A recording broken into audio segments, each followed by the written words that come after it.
Hello friends, आज के हमारे इस वीडियो में हम Thor love and thunder movie को शॉर्ट में एक्सप्लेन करने की कोशिश करेंगे। तो प्लीज इस वीडियो को पूरा देखिएगा और अगर आपको हमारी एक्सप्लेनेशन पसंद आ जाए तो वीडियो को लाइक करके चैनल को सब्सक्राइब भी कर लीजिएगा। थॉर एमसीयू का पहला सुपर हीरो है जिसकी चौथी सोलो मूवी बनी है, जो की है थॉर लव एंड थंडर। ये एमसीयू की 29th मूवी है। इसमें हमें थॉर की पुरानी लव इंटरेस्ट जेन फॉस्टर भी देखने को मिलती है, जो की म्यूनिर का इस्तेमाल करके माइटी थॉर बनती है। फिर दोनों थॉर मिलकर एक ऐसे विलन से लड़ते हैं जो की सभी देवताओं को मारना चाहता है। अगर आप इस मूवी को अच्छे से समझना चाहते हैं तो वीडियो को पूरा जरूर देखिएगा। थॉर लव एंड थंडर की कहानी एवेंजर्स एंडगेम मूवी के 2 साल बाद की है। थेनोस को हराने के बाद थॉर वैल्केरी को न्यू एसगार्ड सौंप के गार्डियन ऑफ द गैलेक्सी के टीम के साथ स्पेस में चला जाता है और वो उनके साथ अलग अलग प्लेनेट पर जाकर मुसीबत में फंसे लोगों की मदद करता है। इसी बीच थॉर ने एक्सरसाइज करके अपना वजन भी कम कर लिया था और वो पहले की तरह फिर से फिट हो गया था। लेकिन इन सब चीजों के बाद भी थॉर काफी ज्यादा उदास था, क्योंकि उसने अपना सब कुछ खो दिया था, अपना घर, परिवार, दोस्त, प्यार, सब कुछ। इन सब से थॉर अंदर ही अंदर काफी ज्यादा दुखी था और वो किसी भी तरह से शांति पाना चाहता था। इसीलिए उसने मेडिटेशन भी किया, पर इससे उसे कुछ ज्यादा फर्क नहीं पड़ा।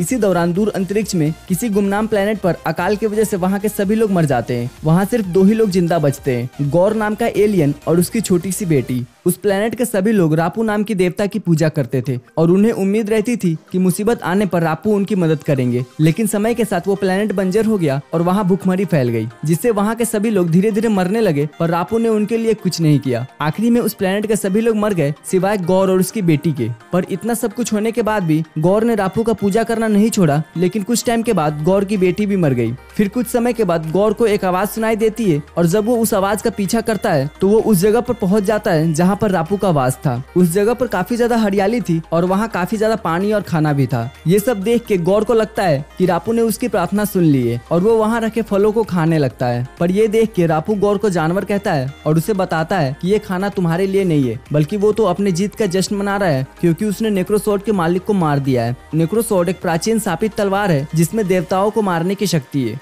वो तलवार काफी समय से अलग अलग लोगों को बहकाकर उनके जरिए देवताओं को मरवाती आ रही है। उस तलवार को उठाने वाला काफी ज्यादा शक्तिशाली बन जाता है, पर कुछ समय के बाद वो भी शापित होकर मरने लगता है। नेक्रोसॉर्ड का जो सबसे नया मालिक था वो रापू को मारने आया था, लेकिन रापू ने उससे लड़कर उसे ही मार दिया। मगर वो तलवार अब भी सही सलामत थी और अब उसे नए मालिक की तलाश थी, इसलिए उसने गौर को पुकारना शुरू किया था। फिर वहाँ पहुंचकर गौर रापू को अपनी परेशानी बताता है, लेकिन मदद करने के बजाय रापू उसका मजाक उड़ाने लगता है। ये देख के गौर ने रापू को पूजा करने से इनकार कर दिया। ये सुन के रापू को बहुत गुस्सा आ जाता है और वो गौर को मारने लगता है। पर तभी वो नेक्रोसॉर्ड अपने आप गौर के पास आ जाती है, जिससे गौर रापू को मार देता है। इसके बाद वो तलवार गौर को कहती है कि अगर उसे अपने बेटी की मौत का बदला लेना है तो सभी देवताओं को मार दो। और तब गौर भी तलवार की बातों में आ जाता है और सभी देवताओं को मारने की कसम खा लेता है। दूसरी तरफ अर्थ पर जेन फॉस्टर, जो कि थॉर की पुरानी गर्लफ्रेंड है, उसे कैंसर हो जाता है और काफी इलाज होने के बाद भी उसकी बीमारी ठीक नहीं होती। तभी अचानक एक दिन जेन को म्यूनिर की पुकार सुनाई देती है और तब वो म्यूनिर के बारे में पढ़ना शुरू करती है। तब उसे पता चलता है कि जो कोई भी म्यूनिर को उठाता है उसकी कमजोरी दूर हो जाती है और वो बहुत ही शक्तिशाली बन जाता है। इससे जेन को लगता है कि उसका कैंसर ठीक हो जाएगा, इसीलिए वो न्यू एसगार्ड चली जाती है। पर वहाँ जाकर उसे पता चलता है कि म्यूनिर अब पहले जैसा नहीं रहा, उसे हेला ने तोड़ दिया है। ये देख के जेन उदास हो जाती है, पर तभी अचानक म्यूनिर अपने आप जुड़ जाता है और तब जेन उसे उठाती है और बन जाती है थॉर।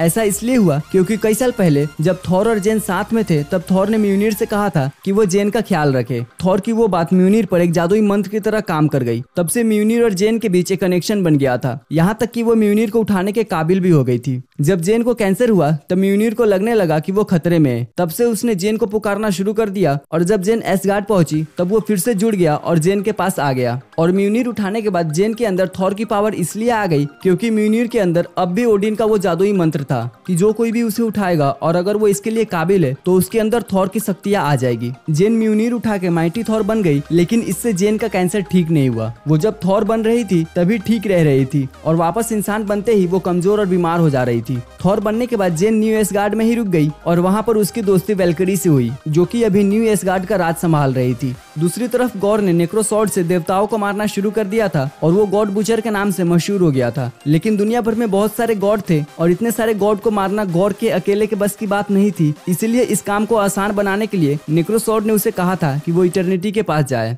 इटर्निटी ब्रह्मांड के बीचों बीच मौजूद सबसे शक्तिशाली जीव है जो कि कुछ भी कर सकता है। इटर्निटी के पास जो कोई भी सबसे पहले पहुंचेगा वो उसकी मांग पूरी कर देगा। इसीलिए नेक्रोसॉर्ड ने गॉर को इटर्निटी के पास जाने के लिए कहा था, पर इटर्निटी के पास पहुंचना इतना भी आसान नहीं था। ब्रह्मांड के बीचों बीच पहुंचने के बाद भी एक दरवाजा था जिसे पार करना जरूरी था, जिसके बाद ही इटर्निटी से मिला जा सकता था। वो दरवाजे को खोलने के लिए बायफ्रॉस्ट ब्रिज की जरूरत थी, क्योंकि बायफ्रॉस्ट ब्रिज एक तरह से उस दरवाजे की चाबी थी। पर पूरे ब्रह्मांड में ऐसे बहुत ही कम लोग थे जिन्हें बायफ्रॉस्ट का इस्तेमाल करना आता था, इसीलिए गौर बायफ्रॉस्ट की तलाश में था। इसके अलावा वो जिस भी प्लेनेट पर जाता था वहाँ के देवताओं को मार देता था, जिसके वजह से वो प्लेनेट असुरक्षित हो जाते थे और वहाँ दूसरे एलियन हमला करने लगते थे। वहीं जब थॉर और गार्डियंस को ये पता चलता है कि कई सारे प्लेनेट खतरे में है क्योंकि वहाँ के देवताओं को मार दिया गया है, उनमें से एक प्लेनेट पर थॉर की पुरानी दोस्त लेडी शिप भी थी जो कि मुसीबत में फंसी थी। इसीलिए थॉर और कॉर्ग शिप को बचाने जाते हैं और गार्डियंस की पूरी टीम बाकी प्लेनेट वालों की मदद करने चले जाते हैं। फिर जब थॉर और कॉर्ग लेडी शिप के पास पहुंचते हैं तो वो उन्हें गौर के बारे में बताती है कि वो सभी देवताओं को मार रहा है और अब वो एस्गार्ड के लोगों को मारने के लिए गया है। इसीलिए थॉर और कॉर्ग शिप को लेकर न्यू एस्गार्ड की ओर निकल पड़ते हैं।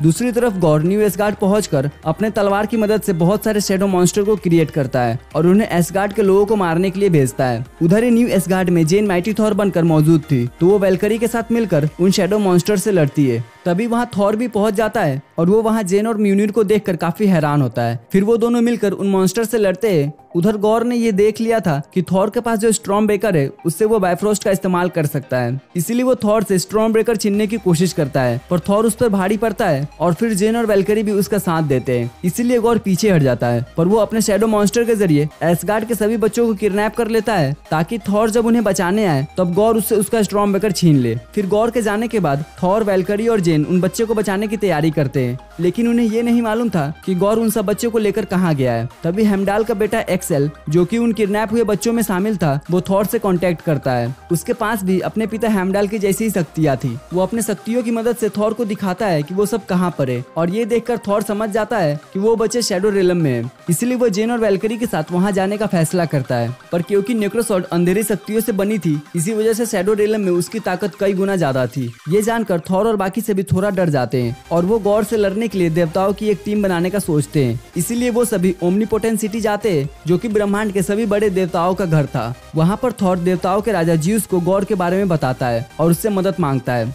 पर ज्यूस थॉर की मदद करने से मना कर देता है क्योंकि उसे पता था कि नेक्रोसॉर्ड की मदद से किसी भी देवताओं को मारा जा सकता है, इसलिए वो मरने के डर से थॉर का साथ नहीं देता है। इसके अलावा ज्यूस को ये भी पता था कि गॉड इटर्निटी के पास जाना चाहता है। इसके बारे में वो थॉर को भी बताता है, पर ज्यूस को ये यकीन था कि गॉड इटर्निटी का दरवाजा नहीं खोल पाएगा, इसीलिए वो थॉर को बेफिक्र होकर उसी ओमनीपोटेंट सिटी में रुकने के लिए बोलता है। लेकिन थॉर उसके मदद के बिना ही गॉड से लड़ने का फैसला करता है, पर ज्यूस इसके लिए राजी नहीं होता क्योंकि उसे लग रहा था कि गॉड थॉर के जरिए ओमनीपोटेंट सिटी तक पहुंच सकता है। इसीलिए वो थॉर और उसके साथियों को वहीं कैद करने का हुक्म देता है और तब थॉर और उसके दोस्त ज्यूस के सैनिकों से लड़ने लगते हैं। पर तभी ज्यूस अपने खास हथियार थंडरबोल्ट से कॉर्ग पर हमला कर देता है, जिससे उसका पूरा शरीर टूट जाता है। फिर वो थॉर पर भी हमला करता है, पर थॉर ज्यूस के ही हथियार से उसे मार डालता है। यहाँ अच्छी बात ये थी कि कॉर्ग अभी मरा नहीं था, उसका सर अभी बचा हुआ था, जिससे उसका शरीर फिर से बन सकता था। इसके बाद थॉर और उसके साथी ज्यूस का थंडरबोल्ट चुरा कर वहाँ से भाग जाते हैं ताकि वो उस हथियार से गॉर को मार सके।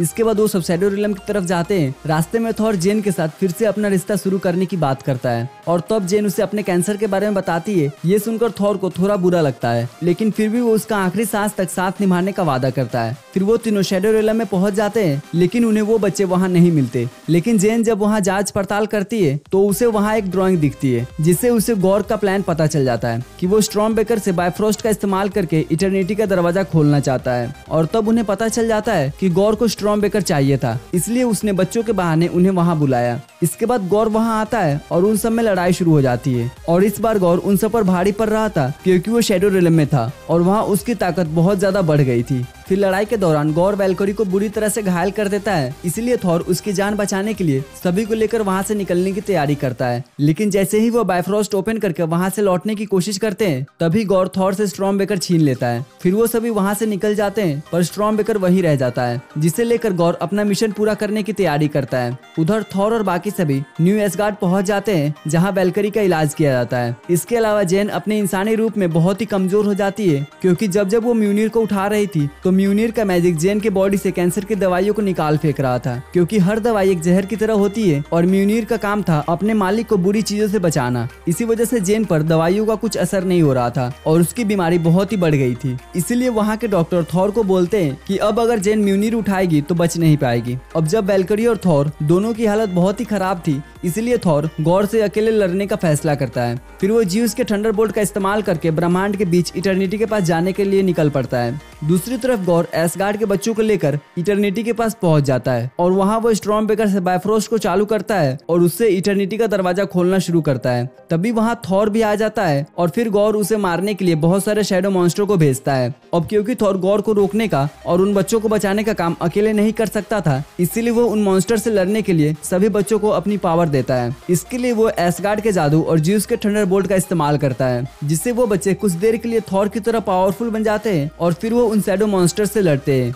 उधर थॉर गॉर से लड़ना शुरू करता है, मगर वो धीरे धीरे उससे हारने लगता है। दूसरी तरफ जेन को ये महसूस हो जाता है कि थॉर की जान खतरे में, इसलिए वो फिर से म्यूनिर उठाकर माइटी थॉर बनती है और वैल्करी के उड़ने वाले घोड़े की मदद से उस जगह तक पहुंच जाती है जहां थॉर और गॉर में लड़ाई चालू थी। और तब जेन और थॉर दोनों मिलकर गॉर से लड़ते हैं, जिससे गॉर कमजोर पड़ने लगता है। फिर जेन उससे अकेले मुकाबला करती है और थॉर स्टॉर्मब्रेकर को रोकने जाता है। थॉर बायफ्रोस्ट को बंद कर देता है, लेकिन तब तक काफी देर हो चुकी थी क्योंकि इटर्निटी का दरवाजा खुल चुका था। इसके बाद थॉर उन बच्चे को अपना स्टॉर्मब्रेकर देता है, जिसके मदद से सभी एसगार्ड चले जाते हैं। फिर थॉर और जेन मिलकर गॉर से लड़ते हैं और उसकी नेक्रोसॉर्ड तोड़ देते हैं। अब इससे पहले कि गॉर उसे दोबारा जोड़ पाता, जेन उसे अपने म्यूनिर से पूरी तरह से तबाह कर देती है, लेकिन इससे जेन बहुत ही ज्यादा कमजोर हो जाती है। नेक्रोसॉर्ड तबाह हो जाने के बाद गॉर की पावर चली गई थी, पर अब क्योंकि इटर्निटी का दरवाजा खुल चुका था तो गॉर उस दरवाजे के अंदर चला जाता है। फिर थॉर और जेन भी उस दरवाजे के अंदर जाते हैं, लेकिन गॉर वहां सबसे पहले आया था, इसलिए सिर्फ वही वरदान मांग सकता था। वहां थॉर गॉर को ये समझाता है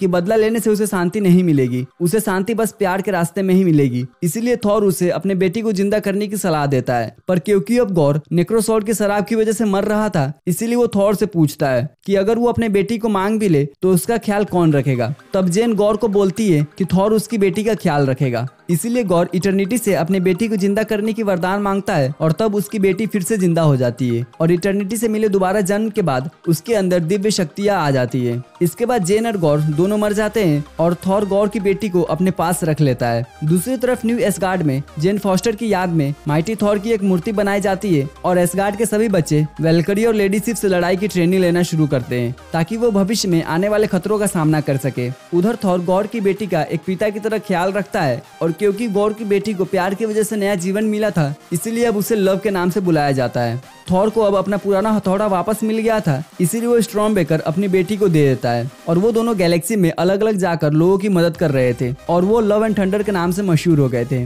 मूवी के मिड क्रेडिट सीन में हम ओमनीपोटेंट सिटी को देखते हैं, जहां ज्यूस अभी तक मरा नहीं था, वो बस घायल हुआ था। ज्यूस को इस बात का बहुत बुरा लग रहा था कि ब्रह्मांड में कोई भी देवताओं की इज्जत नहीं कर रहे हैं। इसके अलावा वो थॉर से भी बहुत गुस्सा था, इसीलिए वो अपने बेटे हरकुलिस को थॉर को मारने के लिए बोलता है, ताकि उसका बदला भी पूरा हो जाए और सब लोग फिर से देवताओं से डरने लगे। मूवी के पोस्ट क्रेडिट सीन में हमें जेन फॉस्टर दिखती है, जो कि मरने के बाद वैलहला पहुंच गई थी और वहां हमें हेमडाल का कैमियो देखने को मिलता है, जहां हेमडाल जेन फॉस्टर का वैलहला में स्वागत करता है। सो फ्रेंड्स, अगर आपको हमारी ये वीडियो पसंद आई हो तो प्लीज वीडियो को लाइक कीजिएगा और अपने दोस्तों के साथ शेयर भी कीजिएगा और ऐसे ही वीडियोस को देखने के लिए हमारे चैनल को सब्सक्राइब भी कर लीजिएगा। तो फिर मिलते हैं आपसे अगले वीडियो में, तब तक के लिए गुड बाय।